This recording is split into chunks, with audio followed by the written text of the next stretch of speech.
সহজ পাঠ, সে কি সত্যিই সহজ? যদি সত্যিই সহজ হয় তাহলে কতটা সহজ?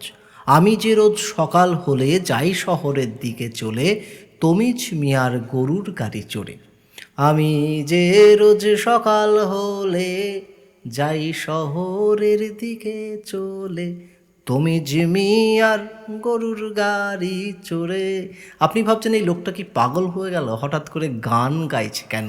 এর মধ্যেই লুকিয়ে রয়েছে যে সহজ পাঠ আদতে সহজ নয়। আমি যে রোজ সকাল হলে, এই দেখুন এই যে হলে বানানটি রয়েছে, এর মাথায় একটা কমা দেওয়া রয়েছে। আমরা জানি কমা সবসময় পায়ের তলায় থাকে, কিন্তু এখানে কমা উঠে গেছে মাথার উপরে, কিন্তু কেন? এটাই হচ্ছে প্রশ্ন। আচ্ছা, হলে বানানটা কি হতে পারে? হয় ওকার লয়ে একার হতে পারে, তবেই তো সেটা হবে হলে, আর হ লয়েকার হবে হলে। তাহলে আমি যে রোজ সকাল হলে যাই শহরের দিকে চলে, আমরা তো এরকম করে বলি না।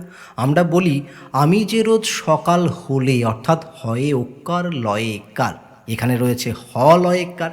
তাহলে এই যে হ লয়েকার, এর মধ্যেও কিন্তু একটু ওকার রয়েছে, হয় ওকার লয়েকার। যে ওকারটিকে আমরা দেখতে পাচ্ছি না, তাই মাথায় একটা কমা দেওয়া রয়েছে। কমার অর্থ হচ্ছে এখানে এমন কিছু একটা রয়েছে যেটা বর্তমানে বিলোপ ঘটেছে, অর্থাৎ আছে কিন্তু দেখা যাচ্ছে না, তার জন্যই কিন্তু এই ছোট্ট কমাটিকে ব্যবহার করা হয়েছে। তাহলে এখন আপনার মনে হচ্ছে যে সহজ পাঠ সহজ না, এর মধ্যে অনেক কিছু রয়েছে।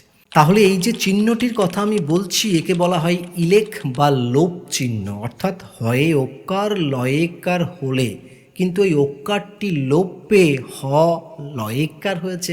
তাই আমরা বানান দেখতে পাচ্ছি হ লয়েকার, কিন্তু উচ্চারণ করছি হলে, হয়ে ওকার লয়েকার, অর্থাৎ ওকারটা রয়েছে এই চিহ্নের মধ্যে দিয়ে প্রকাশ করা হচ্ছে, সেটা আছে কিন্তু দেখা যাচ্ছে না, অর্থাৎ লোপ পেয়েছে। তাহলে আপনি মাথায় যখনই কমা দেখবেন তাকে ইলেক চিহ্ন বা লোপ চিহ্ন বলে চিহ্নিত করবেন। এখানে কোন একটি স্বর রয়েছে কিন্তু সেই স্বরটি লোপ পেয়েছে। এখন ইন্টারভিউ বোর্ডে যদি আপনাকে জিজ্ঞাসা করা হয় তাহলে আশা করি আপনি এর একটা নির্ভরযোগ্য উত্তর দিতে পারবেন। এবং ইন্টারভিউ বোর্ডে অনেকজনকেই কিন্তু এই প্রশ্ন করা হচ্ছে যে কমাটা মাথায় উঠে গেছে কেন? যখন আপনি এই প্রশ্ন শুনবেন তখন আশা করি আপনি এর সঠিক উত্তর দিতে পারবেন। আসুন পরবর্তী 2 নম্বর বিষয়বস্তুকে দেখে নিই। আসুন আমরা এবার পরবর্তী আলোচনায় পা রাখি। পরবর্তী আলোচনা কিন্তু আবার একটি ছড়াকে দিয়ে। কুমোর পাড়ার গরুর গাড়ি, বোঝাই করা কলসি হাঁড়ি, গাড়ি চালায় বংশী বদন, সঙ্গে যে যাই ভাগ্নে মদন, হাট বসেছে শুক্রবারে বক্সিগঞ্জে পদ্মা পাড়ে। এই যে বক্সিগঞ্জ, এই শব্দটির দিকে আপনি একটু বিশেষ করে নজর দিন। বক্সিগঞ্জ, দেখুন কয়ের নিচে একটা ছোট্ট দাগ দেওয়া রয়েছে। আপনারা সকলেই জানেন এই ছোট্ট দাগটিকে বলা হয় হসন্ত চিহ্ন বা হলন চিহ্ন। এটি কেন ব্যবহার করা হয়? এটি ব্যবহার করা হয় এই কারণেই, আমরা যখন ব্যঞ্জন ধ্বনিকে উচ্চারণ করি তখন ব্যঞ্জন ধ্বনি তো এককভাবে উচ্চারিত হতে পারে না, তার সঙ্গে একটি স্বরধ্বনির সাহায্যের প্রয়োজন হয়।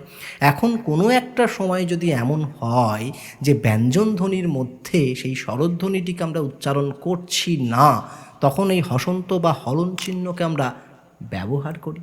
সহজ পাঠের প্রতি পদে পদে আপনি এগুলোকে খুঁজে পাবেন।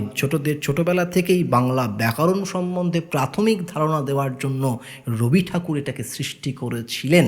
তাহলে হতে পারে ইন্টারভিউ বোর্ডে আপনাকে বসে বসে কোনো একটি ডেমো দিতে বলল, যেখানে আপনি এই রকম একটা ছোট্ট চিহ্ন খুঁজে পেলেন, তাহলে 2 মিনিট কিন্তু এই ছোট্ট চিহ্নকে দিয়েই আপনি কাটিয়ে দিতে পারবেন এবং নিজের কাঙ্ক্ষিত সাফল্যে আপনি পৌঁছে যেতে পারবেন। আপনাকে সেই সাফল্যে পৌঁছাতে সবসময় নন্দা একাডেমি সাহায্য করে যাবে। আপনার কাজ শুধু এই চ্যানেলটিকে সাবস্ক্রাইব করা। তাহলে দেখুন, আমরা কিন্তু ইলেক চিহ্ন সম্বন্ধে জানলাম, আমরা কিন্তু হসন্ত বা হলন চিহ্ন সম্বন্ধে জানলাম। সহজ পাঠের প্রতি পাতায় পাতায় এই রকম বৈশিষ্ট্য কিন্তু অনেক অনেক অনেক লুকিয়ে রয়েছে। আসুন পরবর্তী যেটা আপনাদের জন্য আছে সেখানে পা বাড়াই। চলুন আমরা এবার গুটি গুটি পায়ে চলে যাই পরবর্তী আলোচনার দিকে। পরবর্তী আলোচনায় আবারও কিন্তু একটি ছড়া, আমি যে রোজ সকাল হলে যাই শহরের দিকে চলে। এই যাই বানানটিকে লক্ষ্য করুন, এখানে কিন্তু রয়েছে হ্রস্ব-ই। ব্যাকরণের ভাষায় বলতে পারেন যে উত্তম পুরুষে সবসময় হ্রস্ব-ই হবে। আমি হচ্ছি উত্তম পুরুষ, আমি যাই, আমি খাই, তাহলে হ্রস্ব-ই। এবং প্রথম পুরুষে সবসময় অন্তঃস্থ অ হবে। যেমন সে যায় সে খায়, সেখানে কিন্তু অন্তঃস্থ অ হবে। এটি ইন্টারভিউ বোর্ডে বা যে কোনো জায়গায় সাধারণ জীবনে কিন্তু অনেকে অনেকবার ভুল করে থাকেন। আজ থেকে আপনি আর ভুল করবেন না। অর্থাৎ নিজের কথা যখন বলবেন তখন যাই খাই এইসব প্রসঙ্গে হ্রস্বই দেবেন, এবং অন্যজনের কথা যখন বলবেন, রামের কথা বলবেন, শ্যামের কথা বলবেন, তখন কিন্তু আপনি অন্তঃস্থ অ দেবেন। তাহলে এটাকেও কিন্তু আমরা সহজ পাঠ থেকেই জানতে পারছি। পরবর্তী আলোচনা বোঝার জন্য আপনাকে কিন্তু এই স্ক্রিনে খুব ভালো করে নজর দিতে হবে। চন্দননগর থেকে আনন্দবাবু আসবেন, তিনি আমার পাড়ার কাজ দেখতে চান।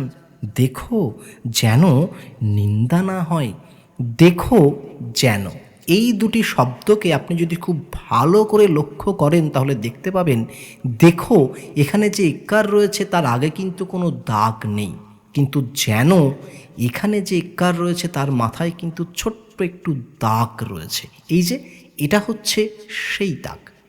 তাহলে দেখুন একই একার যে এখানে দেখো উচ্চারণে সাহায্য করছে, অপরদিকে কিন্তু আমরা যেন বলছি না, আমরা বলছি যেন। তাহলে এই যে একার এর মধ্যে দিয়ে দেখো হচ্ছে, আর ওই যে একার তার মধ্যে দিয়ে যেন হচ্ছে। কেন হতে পারতো এইরকম, দেখো যেন নিন্দা না হয়, আবার হতে পারতো এইরকম, দেখো যেন নিন্দা না হয়। তাহলে এই যে উচ্চারণের পার্থক্য, এটা কিন্তু ছোট্ট এই আঁকড়িটুকুর জন্যই কিন্তু পার্থক্য হয়ে যাচ্ছে। অর্থাৎ যখন একারের আগে কোনো আঁকড়ি নেই তখন দেখো হচ্ছে, আর যেনর আগে আঁকড়ি আছে বলে সেটা যেন না হয়ে যেন হয়ে যাচ্ছে।